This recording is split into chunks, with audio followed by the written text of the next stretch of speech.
Bhogapuram airport పనులు వేగవంతం చేశామని చెప్పారు రామ్మోహన్ రెడ్డి. 2 ఏళ్లలోనే ఈ ప్రాజెక్ట్ ని పూర్తి చేయబోతున్నామని చెప్పారు.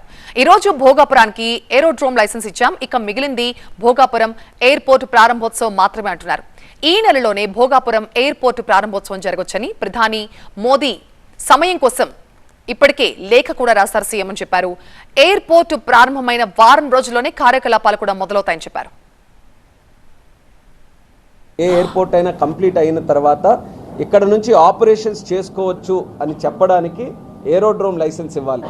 ఈరోజు శుభవార్త ఏంటంటే ఆ ఏరోడ్రోమ్ లైసెన్స్ ఈరోజే మేము కంప్లీట్ చేసి ఆ ఏరోడ్రోమ్ లైసెన్స్ తాలూకా సర్టిఫికేట్ కూడా పూర్తి చేసాం.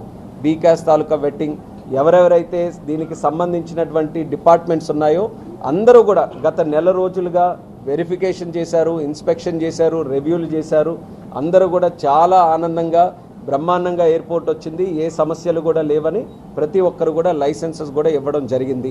ఇక మిగిలింది మనం ఇనాగ్రేషన్ చేసుకోవాలి. దానికి కూడా మనకు ముందు నుంచే ఒక ఆలోచన ఉంది.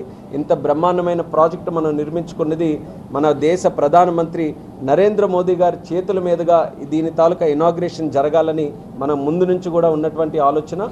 దానికి సంబంధించి మన ముఖ్యమంత్రి వర్యులు ఆల్రెడీ లెటర్ కూడా పిఎం గారికి రాశారు. వీలైనంత వరకు ఈ నెలలోనే చేయాలని కూడా మళ్ళీ మేము రిక్వెస్ట్ చేశాం.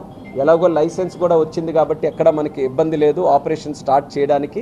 సో పిఎం గారు డేట్ ఇచ్చిన వెంటనే ఇక్కడ ఇనాగ్రేషన్ ప్రోగ్రామ్ పెట్టుకొని వన్స్ ఇనాగ్రేషన్ అయిన తర్వాత వితిన్ ఎ వీక్స్ టైం, ఇనాగ్రేషన్ నుంచి ఒక వీక్స్ టైం లోపలే వైజాగ్ ఇప్పుడు ప్రస్తుతం ఉన్నటువంటి ఎయిర్పోర్ట్ ఆపరేషన్స్ అన్నీ కూడా ఇక్కడ భోగాపురం ఎయిర్పోర్ట్కి మనం పూర్తిగా షిఫ్ట్ చేసి ఇక్కడ నుంచి ప్రారంభం చేయిస్తాం.